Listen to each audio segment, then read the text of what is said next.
Ethan Carter tightened his grip on the steering wheel as the winding forest road stretched into the mist. His uncle's mansion, left to him in a surprise inheritance, loomed somewhere ahead. The car's headlights barely pierced the dense fog, creating an ethereal glow that seemed to absorb sound. The letter had been unexpected, a relic of yellowed parchment sealed in red wax. It carried few words but heavy implications. Ethan, the mansion is yours now. Be cautious. It is unlike any place you've known. A cryptic warning, nothing more. Ethan's curiosity had been piqued, but skepticism tempered his excitement. He'd been burned by fortune before. As the mansion finally came into view, Ethan's breath caught. The building was massive, a structure of dark stone and Gothic spires silhouetted against a starless sky.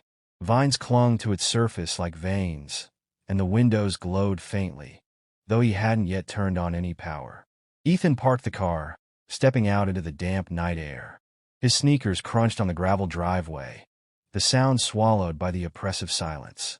A key dangled from his fingers, a simple, heavy thing that felt absurdly archaic. The front door groaned as he pushed it open, revealing a cavernous entryway. Dust motes swirled in the air, illuminated by a grand chandelier that flickered on as if sensing his arrival. He stepped inside, feeling the weight of the place settle over him. The house was cold, not just in temperature, but in essence. It felt alive, its silence brimming with anticipation. Ethan brushed off the unease, chalking it up to exhaustion from the drive and the strangeness of the situation. He wandered through the rooms, taking in the ornate decor, antique furniture, faded portraits, and walls lined with bookshelves. It was all far grander than anything he'd imagined owning, but there was a subtle wrongness to it. The air felt charged like static before a storm. One room drew his attention more than the others, a study at the far end of the hall. Its door was locked, the brass handle refusing to budge. Ethan frowned, the key in his pocket too large to fit the lock. He was about to move on when he heard it, the faintest whisper, soft and melodic, coming from the other side of the door. "Hello," he called, his voice echoing down the empty corridor. The whisper ceased. Ethan's pulse quickened. He leaned closer, pressing his ear to the wood. For a moment, there was nothing, and then tap, tap, a gentle knock from the other side. He stumbled back, heart pounding. "Who's there?" The door remained still, silent. Shaking his head, Ethan forced a laugh. He had to be imagining things. This place was playing tricks on him. Still, his curiosity burned. What was behind that door? Deciding to investigate further, Ethan continued exploring. He found the kitchen, its appliances gleaming but unused, and the library, a labyrinth of shelves stretching toward a domed ceiling. A spiral staircase led to the second floor, where bedrooms were dust-covered but otherwise immaculate. Yet, the sense of being watched never left him. It wasn't overt, but it lingered, a prickle at the back of his neck, a whisper of movement just out of sight. Ethan tried to ignore it, distracting himself by unpacking the single suitcase he'd brought. Night had fully fallen by the time he returned to the locked study. Something compelled him back, a pull he couldn't explain. This time, the whispers were clearer, words indistinct but undeniably present.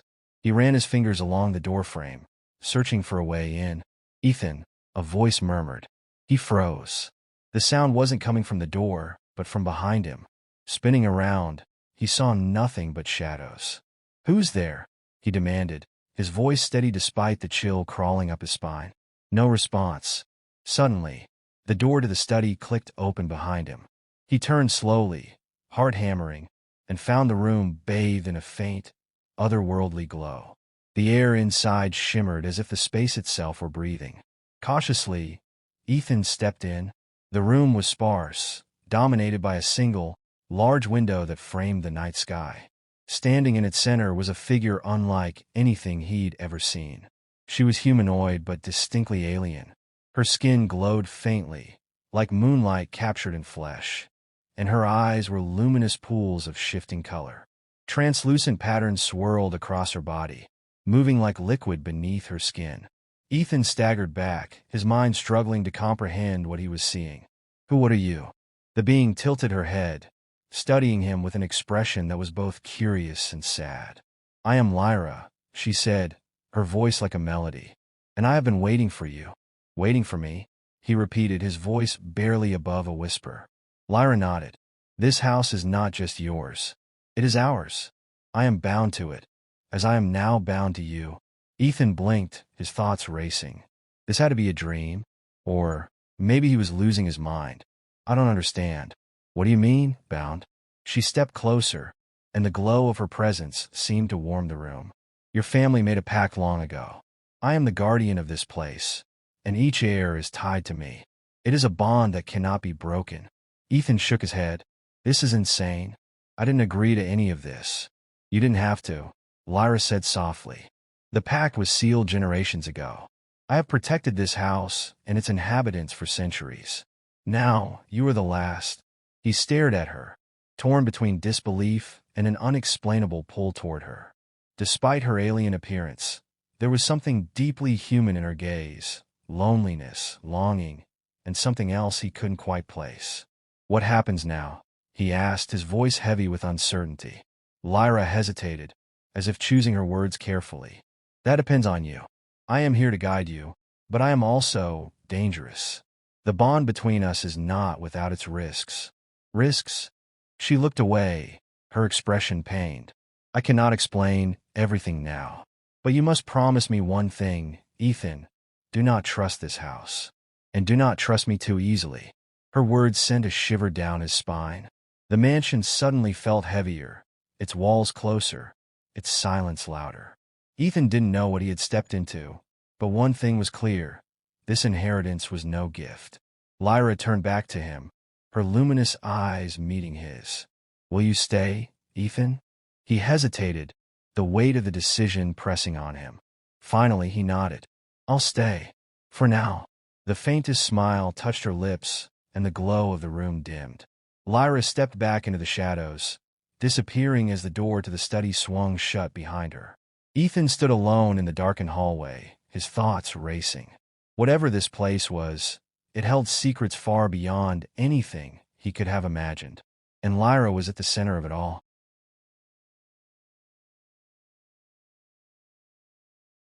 Ethan awoke to a sharp sound echoing through the mansion, a metallic clang, like the groan of old pipes or the shifting of gears deep within the walls.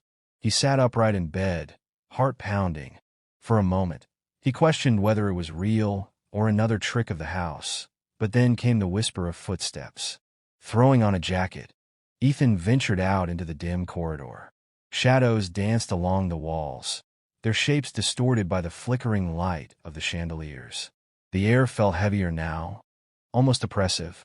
As he moved toward the source of the sound, the locked study from the previous night came into view. The door stood ajar, glowing faintly from within. Lyra, he called, his voice subdued by the mansion's endless halls. Inside the study, Lyra stood near the large window, bathed in silver moonlight. Her translucent patterns pulsed faintly, and she seemed lost in thought, her gaze fixed on the night sky. Ethan hesitated, struck by how human she looked despite her alien form. You shouldn't be up, she said without turning. Her voice, soft and melodic, carried a faint edge of warning. I heard something, Ethan replied, stepping inside. Was it you? Lyra shook her head. This house is alive in its way. Sometimes it stirs. Ethan frowned. Alive? What does that mean? She sighed, finally looking at him. Her luminous eyes reflected the moonlight, their depths swirling with colors he couldn't name. The house and I are connected. Its energy sustains me, and in return I protect it. But that connection comes with complications. Complications? Ethan prompted, crossing his arms. Lyra hesitated, her expression conflicted. You feel it, don't you? The way this place pulls at your emotions. The mansion feeds on them. Your fears, your desires, your regrets. And I am its conduit. Ethan's stomach tightened. So what? You're some kind of emotional parasite. Lyra flinched at the accusation, her glow dimming slightly. I don't want to be, she admitted. But it's not something I can control. I was bound to this place long before you were born. My survival depends on the connection I share with its heir. Ethan stepped closer, his anger tempered by curiosity. What kind of connection? Lyra's gaze dropped to the floor. Intimacy, she said quietly. Trust. Vulnerability. The house amplifies what you feel. And through me, it takes what it needs. The room seemed to grow colder at her words. Ethan struggled to process the revelation, his mind racing. So, everything you've done, the way you've been acting, has been to manipulate me? To make me what? Fall for you. Lyra looked up sharply, her expression a mix of pain and defiance. Not everything, she said. I didn't choose this, Ethan. I didn't choose to be bound here, or to become what I am. But yes, the bond is designed to pull you toward me. I can't stop it, no matter how much I might want to. Ethan turned away, running a hand through his hair. He felt the weight of her confession pressing down on him, a mix of betrayal and pity swirling in his chest. So, this is all fake? The connection I thought we had, it's just the house feeding on me? Lyra stepped closer, her voice urgent. It's not that simple. I'm still me, Ethan. I still feel things, real things. I've been alone here for so long, and now you're here. And she stopped, taking a shaky breath. I don't want to hurt you, but I can't promise I won't. Ethan turned back to her, studying her face. There was no deception in her expression, only a raw, aching honesty that made his chest tighten. Against his better judgment, he reached out, brushing his fingers against hers. Her skin was warm and strangely soft, the glowing patterns beneath it pulsing faintly at his touch. I don't know if I can trust you, he said, his voice low. Lyra nodded, her eyes glistening with something close to tears. I don't blame you, but I need you to trust me anyway. Because if you don't, she trailed off, her gaze shifting toward the window. If you don't, this house will destroy us both. Before Ethan could respond, the room shuddered, the walls groaning, as if the mansion itself had heard her words. The chandelier above flickered violently, plunging the study into near darkness. Lyra gasped, clutching her chest as her glow intensified, her patterns swirling erratically. What's happening? Ethan demanded, panic rising in his voice. The house is testing you, Lyra said through gritted teeth. It wants to know if you're worthy, if you're strong enough to stay. Ethan's heart raced as the floor beneath him began to vibrate. Shadows coalesced in the corners of the room, taking on vaguely humanoid shapes with glowing eyes. They moved toward him with unnatural fluidity, their presence radiating malice. Lyra stepped in front of him, her glow flaring like a shield. Don't let them break you, she said urgently. They're illusions, feeding on your doubts. Stay focused on me. Ethan tried to steady his breathing, but the figures were too real, their whispered taunts cutting into him like knives. They spoke of his failures, his insecurities, his pain. He clenched his fists, forcing himself to look at Lyra instead of the shadows. Her light grew brighter, driving the figures back. That's it, she said, her voice steady despite the strain in her expression. Stay with me, Ethan. You're stronger than this. The figures dissolved, and the vibrations ceased. The room returned to its earlier stillness, though the air was thick with tension. Lyra collapsed to her knees, her glow dimming to a faint shimmer. Ethan knelt beside her, placing a hand on her shoulder. Are you okay? She nodded weakly. It's always like this when a new heir arrives. The house tests them, pushes them to the brink. If they fail, her voice trailed off, but the implication was clear. Ethan helped her to her feet, his mind racing. He still didn't know if he could trust her, but one thing was certain. This house was far more dangerous than he'd realized. And if Lyra was the only one who understood its rules, he couldn't afford to push her away. For now, he decided he would stay, but he wouldn't let his guard down. Not with Lyra, and certainly not with the mansion. As they left the study, Ethan glanced back at the window, half expecting to see the shadows return. Instead, he saw his reflection, distorted, fragmented, and unsettlingly unfamiliar. He swallowed hard, gripping Lyra's hand tighter as they walked down the hall. Whatever lay ahead, he wasn't ready. But he'd made his choice. For better or worse, he was bound to this place, and to her. Ethan stood at the edge of the mansion's grand staircase, staring down into the dark void of the foyer below.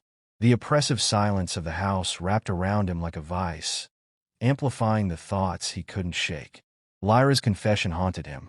The bond she spoke of, the way the house manipulated emotions, it felt like a trap. Yet, he couldn't deny the pull she had on him, a connection that felt too real to ignore.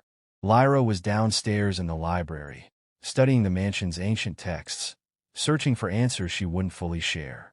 Ethan had excused himself, claiming he needed time to think. In truth, he couldn't bear to face her, not yet. His footsteps echoed as he descended, his hands skimming the ornate banister. Shadows flickered on the walls, moving in unnatural ways, and for a moment, he swore he saw a figure dart into a side corridor. He hesitated, his heartbeat quickening, but the hallway was empty when he looked again. "Get it together," he muttered under his breath. Reaching the library, he paused at the door. Lyra sat at a massive oak desk, her glowing patterns dim and subdued. She looked more fragile than before, her alien beauty muted by the weight of whatever she was reading. "Did you find anything?" Ethan asked, stepping inside. Lyra looked up, startled. She quickly closed the book in front of her, her expression unreadable.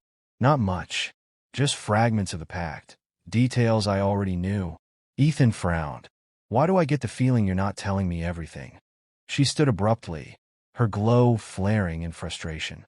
"Because I'm not," she snapped. "There are things about this bond, about this house, that you're not ready to hear. Try me," he challenged, crossing his arms. Lyra stared at him for a long moment, her luminous eyes filled with conflict. Finally, she sighed, her shoulders slumping. "Fine. You want the truth? Here it is. The house doesn't just feed on emotions. It feeds on betrayal, on broken trust. That's why it pushes us, why it tests us. It thrives on the tension between us, because that's what makes the bond stronger. It's not enough for you to trust me, Ethan. You have to betray someone else for this place to let us survive." Ethan's stomach twisted. "Betray someone else? What are you talking about?" Lyra hesitated, then gestured toward a small, dusty mirror on the wall. "Look into it," she said softly. He approached the mirror cautiously, the ornate frame cold under his fingertips. As he gazed into the glass, the reflection shifted, the dark room replaced by a warm, familiar scene. Ethan's fiancée, Clara, sitting alone in their shared apartment. His breath caught. He hadn't called Clara since arriving at the mansion. Guilt surged through him as he watched her pace the room, her expression filled with worry. She picked up her phone, dialed, and frowned when it went to voicemail. Ethan instinctively reached for his pocket, only to remember his phone had been dead for days. "She's waiting for you," Lyra said quietly. "But you can't go back. Not without consequences." Ethan turned to her, anger flaring in his chest. "You're telling me I have to betray her? That I have to cut her off for this?" He gestured wildly to the mansion around them. Lyra met his gaze, her own eyes filled with sorrow. "It's not my choice, Ethan. It's the house.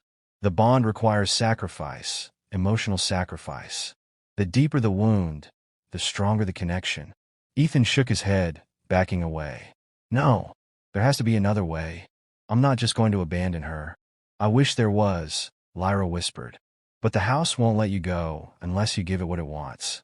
And if you try to fight it, it will destroy you. Destroy us both." Ethan's mind raced. Clara had been his anchor, the one person who'd stuck by him through everything. The idea of betraying her, of letting her believe he'd abandoned her, was unthinkable. But then his gaze fell on Lyra, her luminous patterns flickering weakly. She looked so fragile, so vulnerable, and he couldn't shake the pull he felt toward her, the inexplicable need to protect her. "How do I know you're not lying to me?" he asked, his voice trembling. Lyra flinched but didn't look away. "You don't," she admitted. "But I promise you, Ethan, I don't want this any more than you do. I didn't choose to be bound to this place, to be a part of its cruel games. But if you leave, if you try to fight it, the house will take everything from you, including her." Her words struck like a blow. Ethan clenched his fists, torn between the two women, one who had been his entire world, and another who seemed to be an inescapable part of his future. The mirror flickered again, showing Clara sitting on the couch, her head in her hands. The sight broke something in him, and he turned away, his chest tightening with anguish. "I don't know if I can do this," he said, his voice barely above a whisper. Lyra stepped closer, her glow faint but steady. "You can," she said, "because you have to. If you don't, we both die." Ethan looked at her, seeing the desperation in her eyes. She was right. The mansion wouldn't let him go without a price. But was it a price he was willing to pay? Before he could answer, the room shuddered violently, the walls groaning as the chandelier above swung precariously. Lyra gasped, clutching her chest as her glow flared uncontrollably. "The house is forcing your hand," she said through gritted teeth. "You have to decide, Ethan. Now." The mirror's surface rippled, Clara's image fading into darkness. Ethan's heart raced as the weight of the decision bore down on him. "I'm sorry, Clara," he whispered, tears streaming down his face. As the words left his lips, the room stilled, the oppressive energy dissipating. Lyra's glow returned to its steady pulse, and she let out a shuddering breath. "It's done," she said softly. Ethan sank to his knees, the enormity of what he'd done crashing over him. He had made his choice, but it didn't feel like a victory. Lyra knelt beside him, placing a hand on his shoulder. "You saved us," she said. But as Ethan looked in her luminous eyes, he couldn't help but wonder if he had truly saved anyone, or if he had only doomed himself to a life he could never escape.